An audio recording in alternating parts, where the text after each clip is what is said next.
And we were just talking about the state of recruiting right now and how all the layoffs and it really like what is the future of recruiting with AI? How is this going to impact our business? And just so many questions out there and so many people, there's a lot of fear out there. And I was just say we're in a like crisis moment, right? And even a year later, I don't think we're necessarily out of crisis. No, definitely not. Welcome to the podcast, where we introduce you to incredible humans who share their journeys with the mission to inspire you to harness your own inner tenacity to drive your life and career forward. And now, your host, Adam Posner.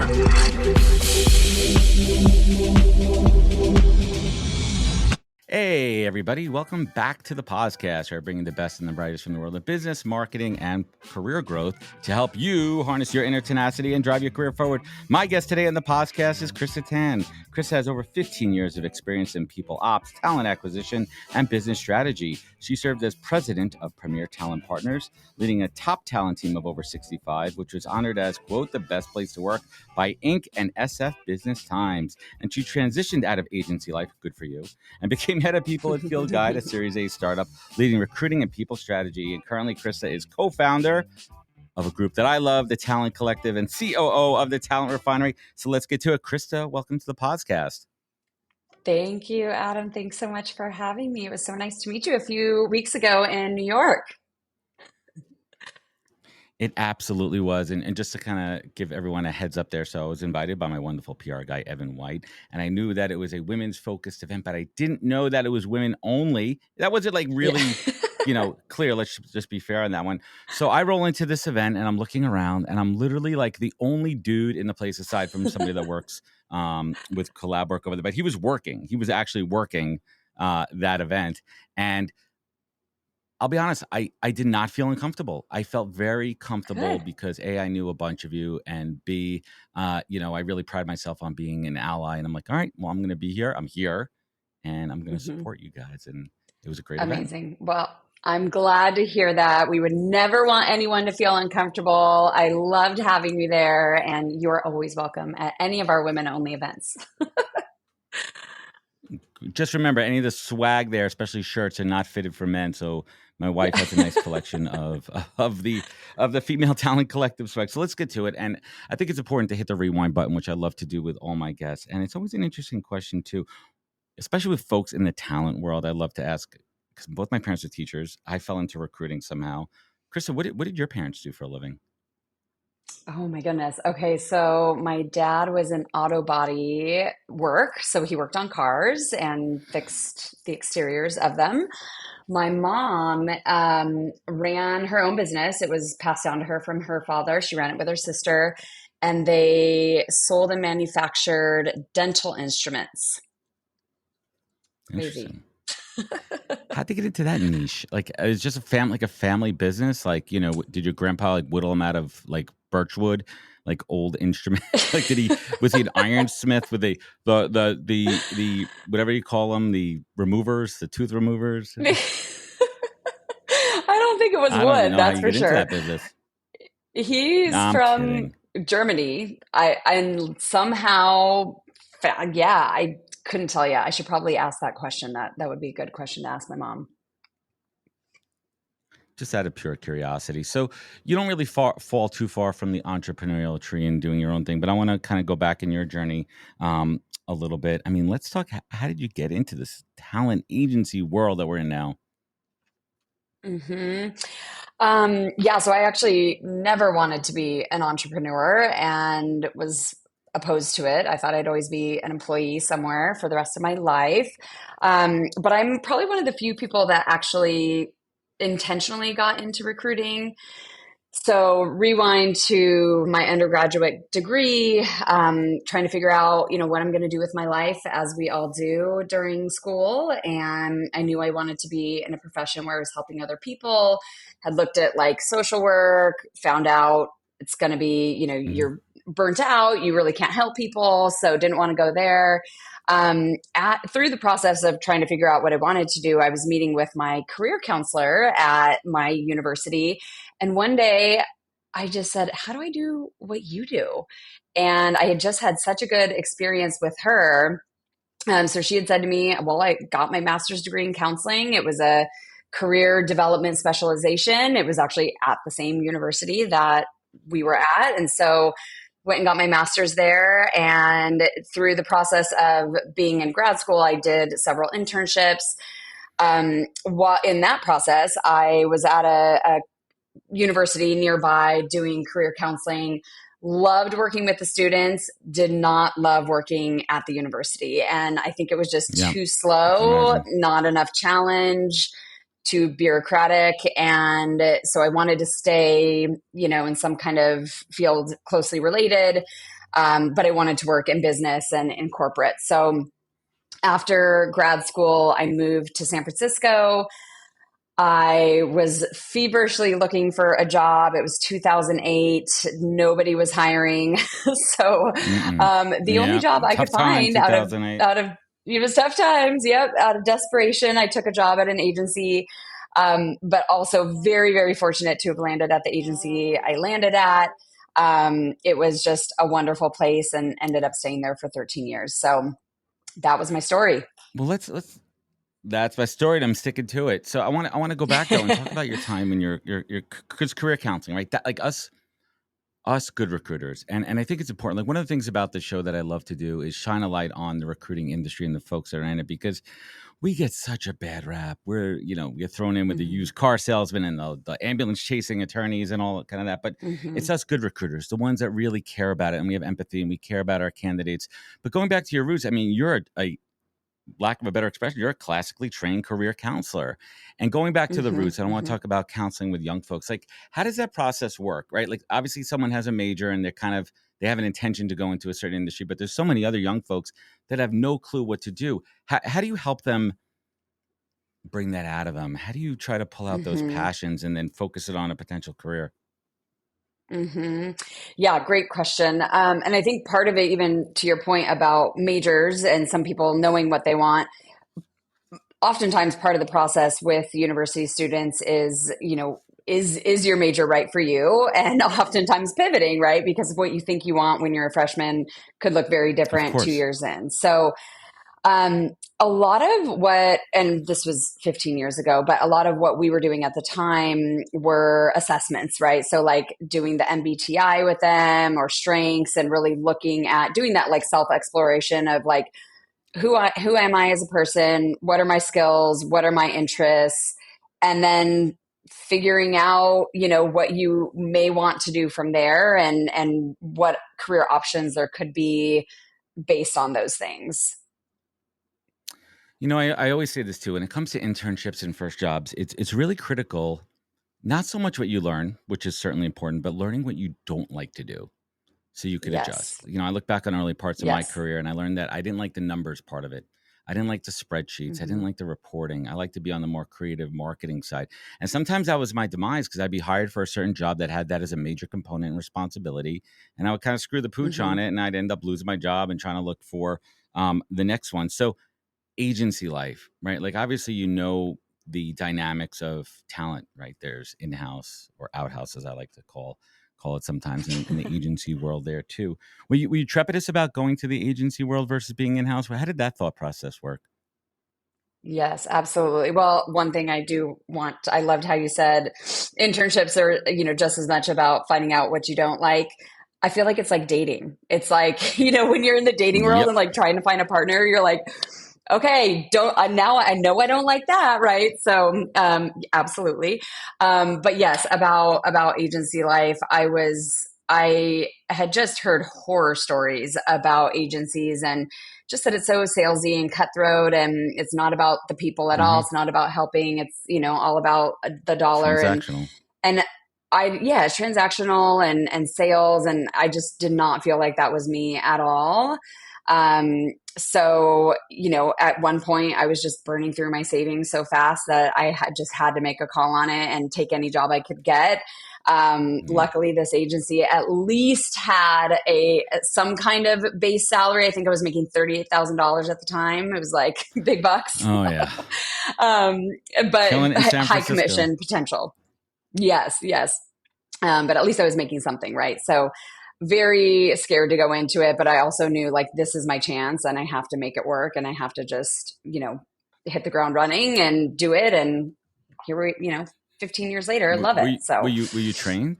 Did you have a mentor? Because let's talk about this again, because I love talking shop and recruiting, right? There's an art and a science to recruiting. I pivoted into recruiting at the age of 35, almost 10 years ago. And that was hard for me. The good thing is I recruit for marketing. So I recruit for roles that I worked in. Mm-hmm. So I didn't need to learn the industry, but I needed to learn how to be a recruiter, because everyone thinks they know how to be a recruiter, right? I interviewed once. I was a hiring manager. I could, it's not square peg, square hole. That's not exactly it. There's an art and science to that, right? There's the understanding of the systems, the processes, the tools at your disposal, and then the science of it, understanding motivations, understanding the art of the conversation, the art of the motivation, understanding why people want to make a move. How did you learn that? Did you have a mentor? Did someone show you the ropes? Yes and no. Was it trial by fire? Yes, a little of both. To be honest, I think may have been my first day. I was actually recruiting on a temp desk, basically, and so they were like, we have a last minute need, fill it. Like, here's a list of people to call, get them to this location by 8 a.m. That was like my first job that I filled, I think. Figure it out. I think figure it out. My counseling background, I think, did help. A lot of counseling is about like drawing things out of people and getting to the root of an issue. What someone says may not initially be what's really happening or what's really there. So kind of like peeling the layers of the onion off. And then secondly, our CEO was just and is phenomenal at teaching people who come in with no experience and really teaching them that art. She was always talking about the art of recruiting. And while I didn't sit next to her and have her there on every call with me, she used the weekly company meetings and just other opportunities to coach me and coach everyone else at the company. What was that first big mistake in recruiting that cost you? Every recruiter has a good story. Oh, well, we have a lot of stories, but like, what was one of those, oh shit, I can't believe I did that. I just cost this deal, or can't believe that happened. Oh my goodness. That's a good question. And right, I probably have a million it's of always them. A lesson learned the hard way, right? It's always a lesson learned the hard way where, you go through it, you make the mistake, and you vow to never do it again until it comes up again. Right? Mm-hmm. I can't recall like a really good specific example, but I do specifically remember early on doing a reply all on an email to a client that I didn't think the client was on. Brutal. And that was before we had the undo function. Yeah. Yes. Oh, brutal times. So that was a big fail. I don't even remember what I said, but I remember it just being awful. And of course we lost the client. So, so that was one that I always still to this day just really double and triple check who it's going to before I hit, and even text messages, right? Like sometimes you're working so fast and you might be, you got to double check everything you're sending, and or don't put in writing anything you don't want to say to the person's face, right? I mean, you were there for a while. I mean, how'd you work your way up? What do you attribute that success to? Oh, goodness.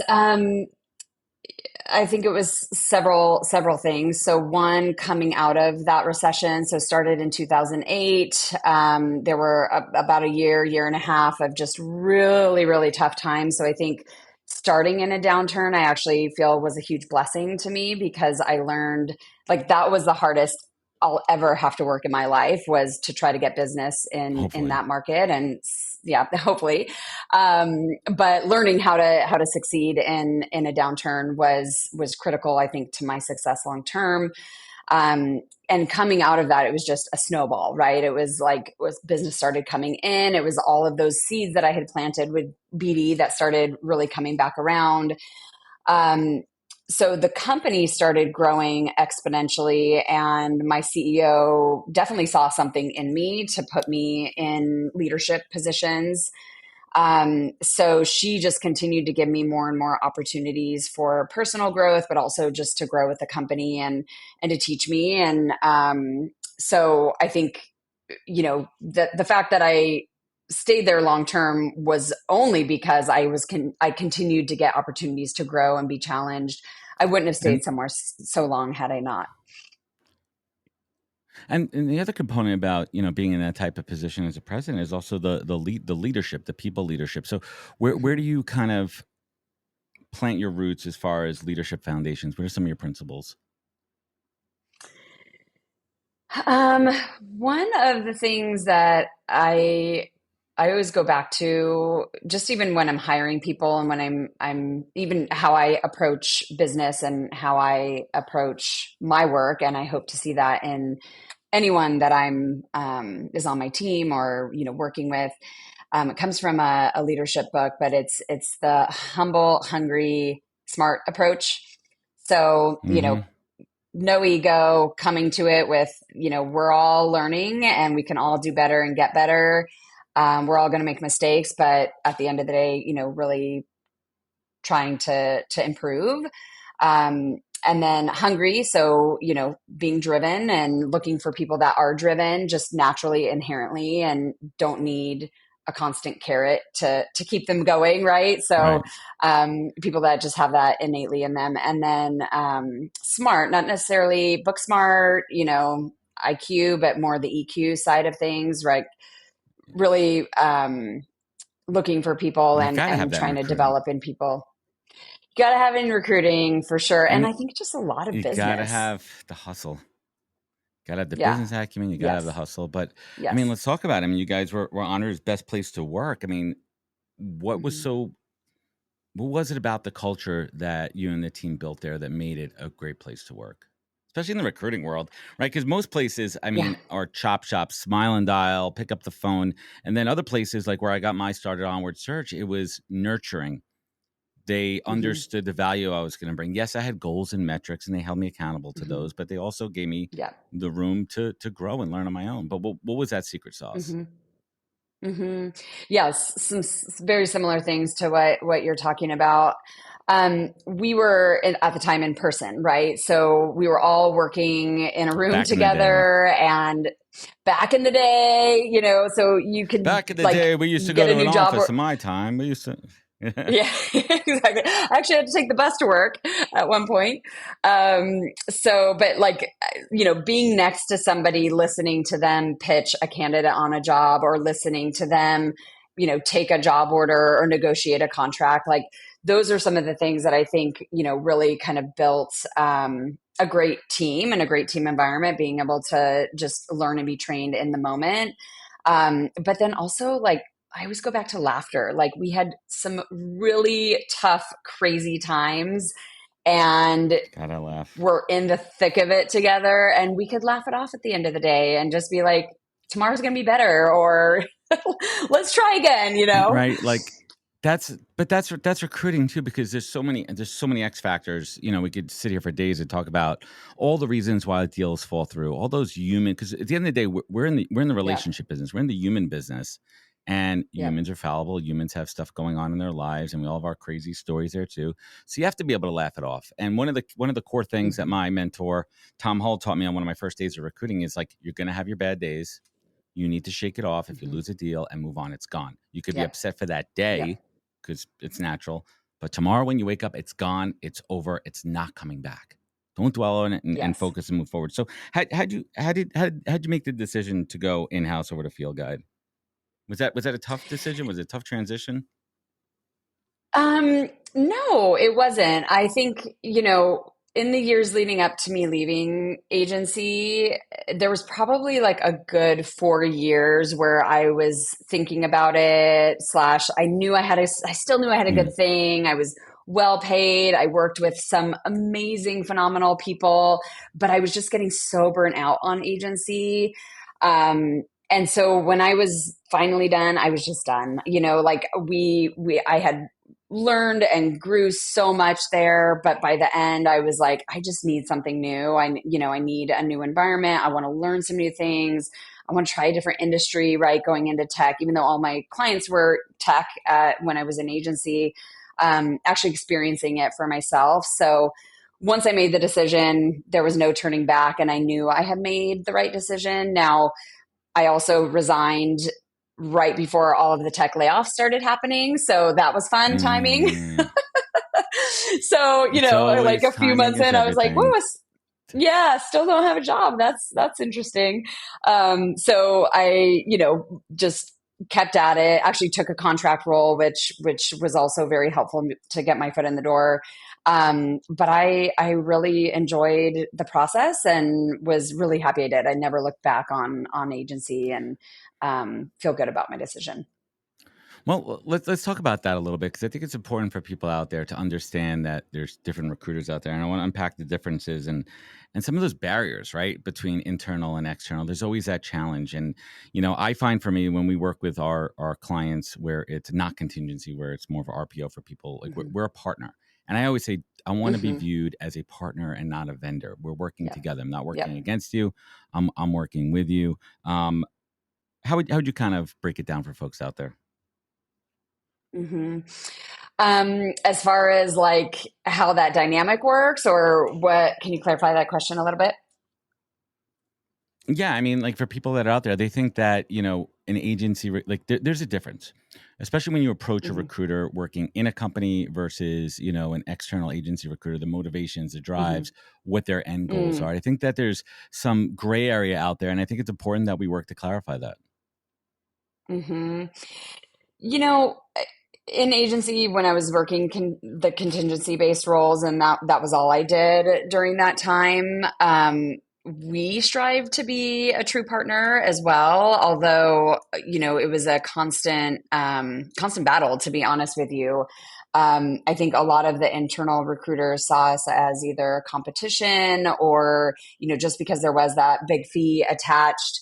Um, it was like we felt like they Expectations. wanted to do, yeah, or like they wanted to do everything in their power not to hire through us, right? It's like they're just an option feeding candidates to us. But like if we get a candidate that's less qualified, but it's a referral to us, or we get a candidate that's less qualified, Yep. but came through applied, they're going to I go with hate that that. candidate, even though they're less qualified. Hey everybody, I want to talk about a product and platform that I absolutely love, and our latest sponsor, Interseller, the prospecting and outreach platform of choice for recruiters and sellers. Whether you're doubling down on business development or recruiting talent, Interseller does all the heavy lifting of finding contact data, automating the email and follow-up process, and syncs all that rich data into 20 plus CRM and ATS platforms. Reach out now and get going on a 2-week free trial, and let them know you heard about it from Adam on the podcast today. Check out the link on the website. Appreciate it. Well, let's go a little bit deeper on that too, because I think that's always a challenge, and I think that comes down to Mm-hmm. the initial part of the relationship at the business level, understanding why they're bringing you on board. Are they bringing on you just to like the backup option? If our internal team can't do it, Yep. let's see what these guys could do, what these folks could do over here, and then you're not in a position to win. It's an uphill battle, Mm-hmm. and I always tell other Yep. folks I'm talking about the recruiting business, those qualifying questions in the beginning. Is this going to be a good client? Because not all clients are good. And you Yep. have to be comfortable Yep. firing a client if you're not going to be set up for success. It's that old adage, like Yep. fool me once, shame on you. Fool me twice, shame on me. Don't let it happen again. I've been in those situations Yep. too, where you get to it, you think you have a lead candidate, they're at the finish line, and all of a sudden they're like, yeah, we decided to just promote somebody internally, or yeah, we found another candidate on our own. And they're like, why? Because, it's because they're 30% less from the fee base. Like, it Yep. happens, Yep. and sometimes it's not Yep. intentional, but you need to be able to kind of Yep. suss that out, in the beginning of the conversation. Mm-hmm. What are some of Mm-hmm. those, going back when you did business development, what are some of those kind of qualifying parts of the conversation for any recruiters, agency Mm. recruiters out there that'd be helpful? Yeah.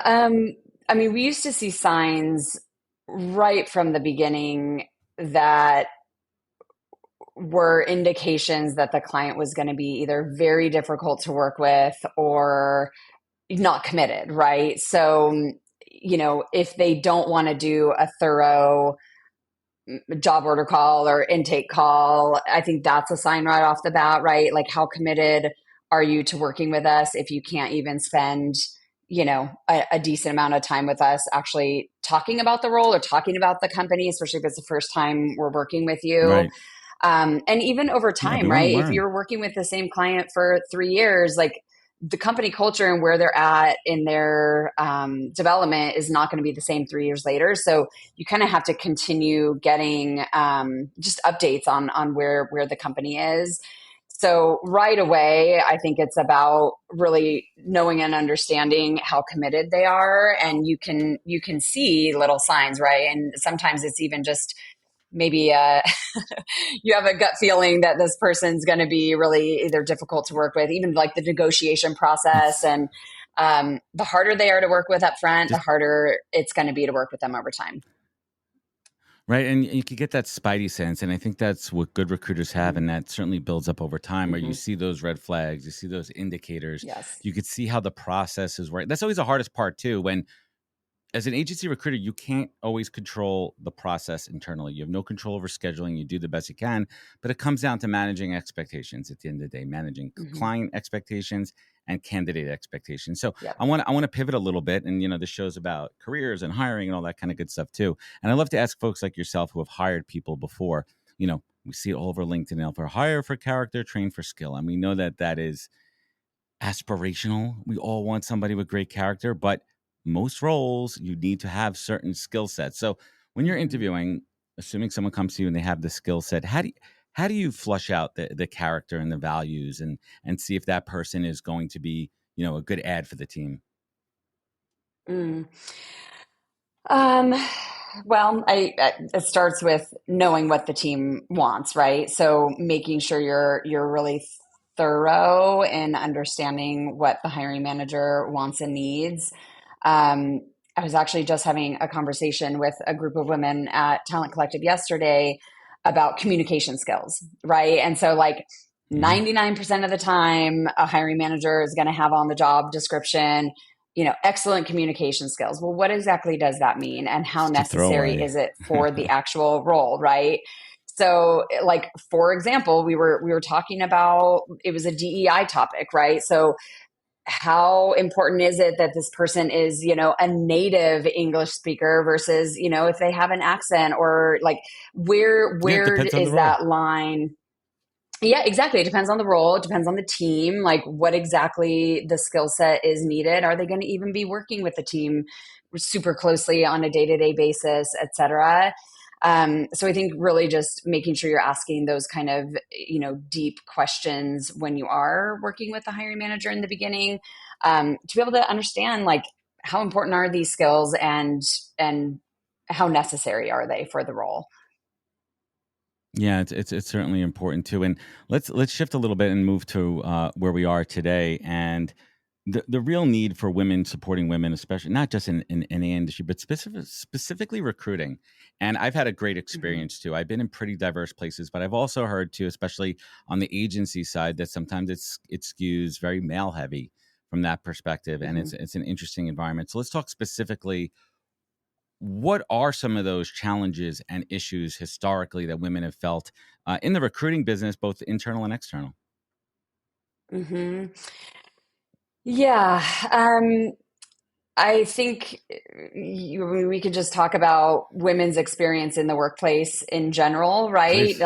I think it could come down to, having babies and a perception that once you have a family, you're not going to be as committed, or, um, I mean, I've heard all sorts of horror stories. Luckily, I haven't had Hmm. a whole lot of them in my own life.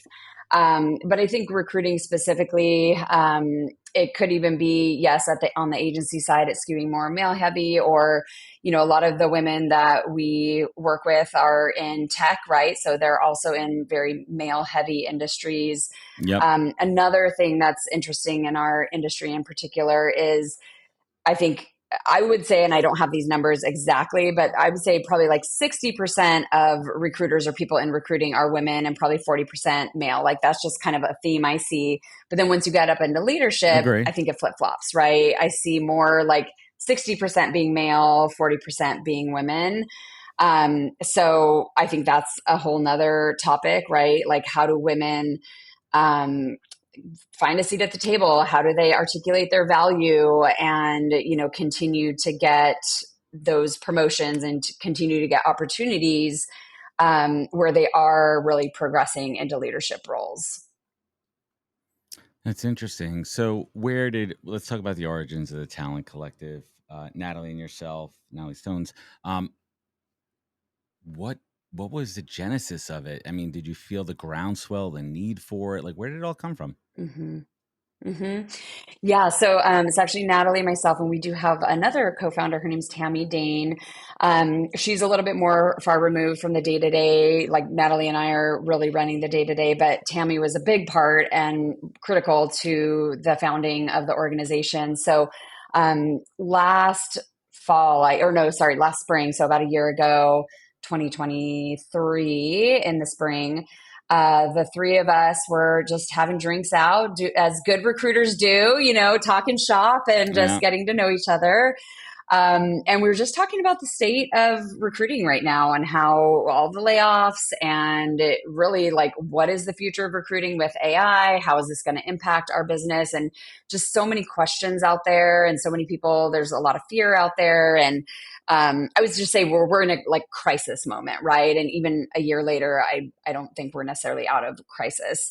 But we just started talking about that and how can we, the three of us, give back to our community? How can we bring people together to help each other, all of us support each other? And it was twofold. One, I think it was this need and want and desire for deeper relationships. And as we all know, networking just for networking's sake does nothing for anybody. It's kind of annoying. It has to be intentional. But it has to be intentional, and it has to be a give-take relationship, and it needs to be an actual relationship, right? So like actually knowing the person. And so we wanted to create a space for that and for recruiters to come together and know each other better and build those deeper connections. And create a safe space for that, for people to be able to express their fears and what they're going through.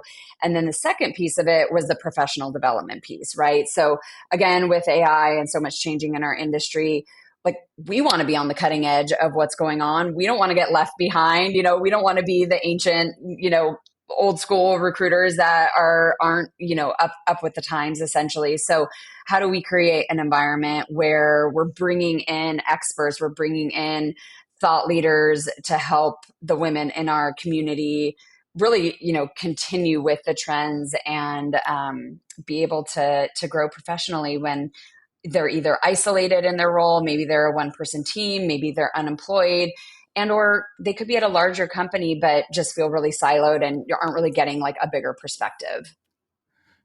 Right. So you really, really felt the need for it too. And I could speak from my personal experience. Mm-hmm.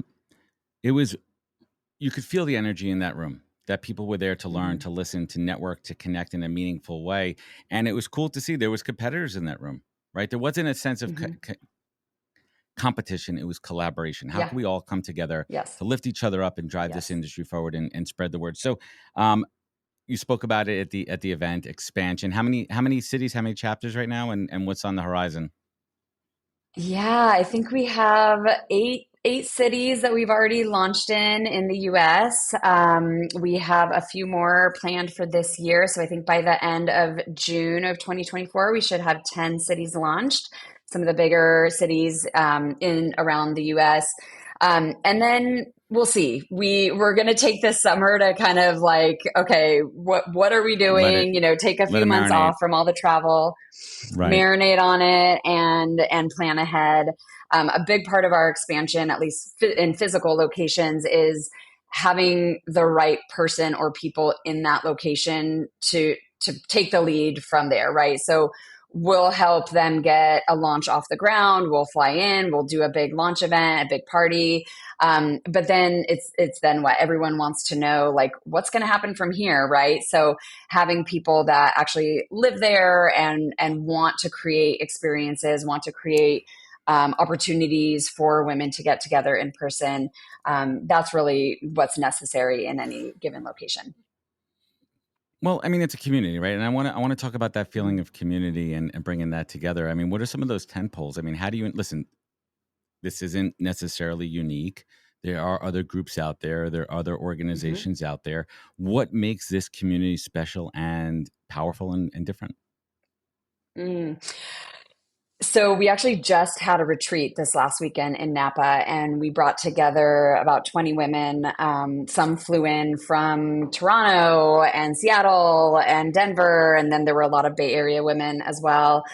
Um, and we talked about that, and it's hard to put this on paper or to explain it until you hear the stories. I mentioned, having a safe space earlier, and I think part of that is That's just critical.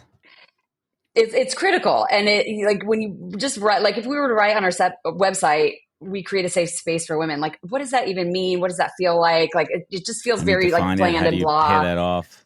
Mm. Yes.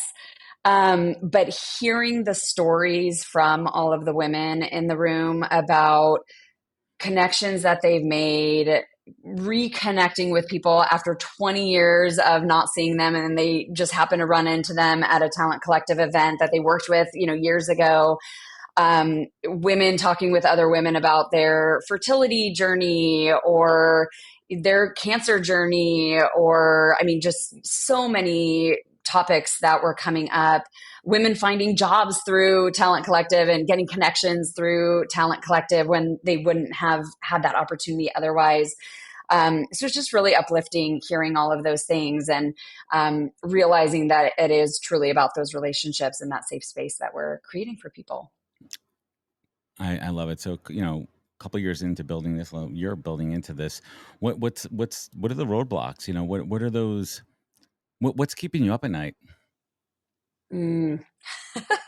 Besides To be our fully little kids that we were transparent. talking about earlier. Yeah. Yes, Besides yes. my 6-year-old walking in at 3 a.m, asking completely obscure questions and rattling me out of my deepish sleep. I have that experience Something like that. weekly as well, so I get it. Yeah.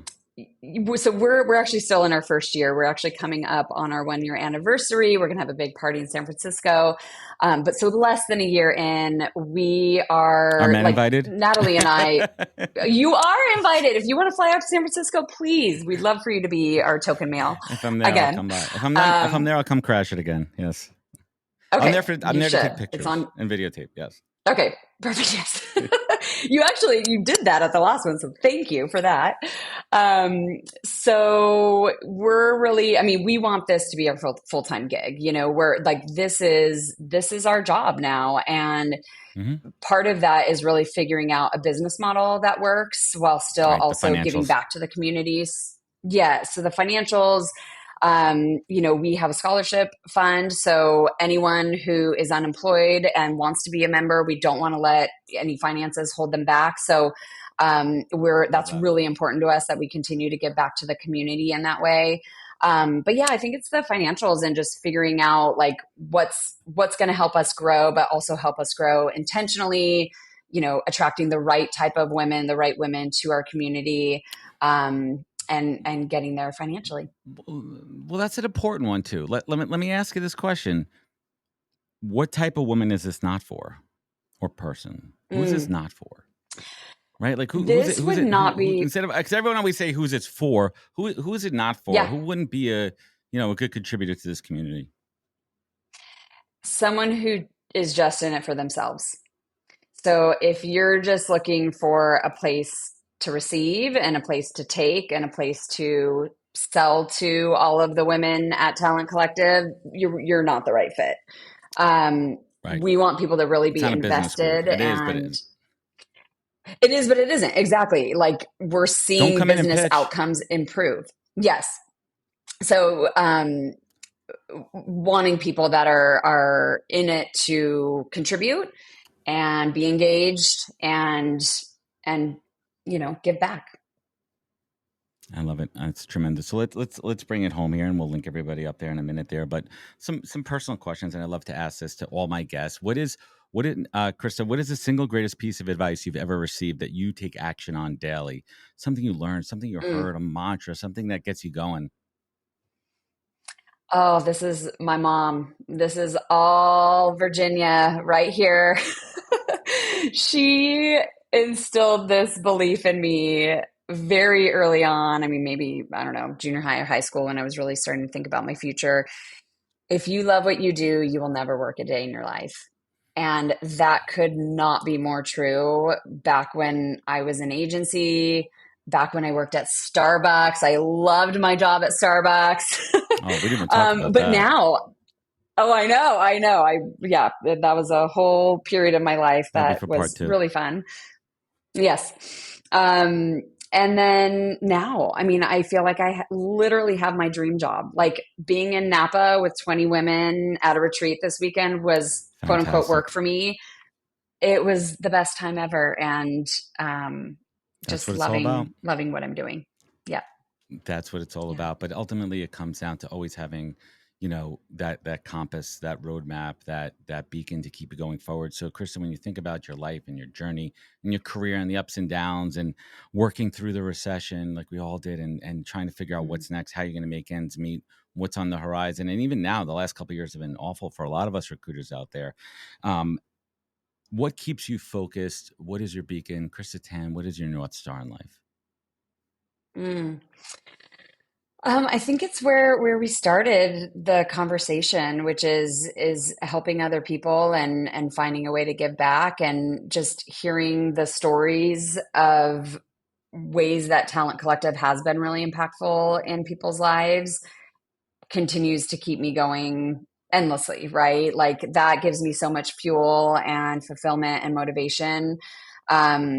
And like even in personal life, right? My kids, like they keep me going. Like I want to be a better person for them. I want to show them what it's like to be a working mother who is making a difference in the world and changing things. So those would be a couple of my North Stars.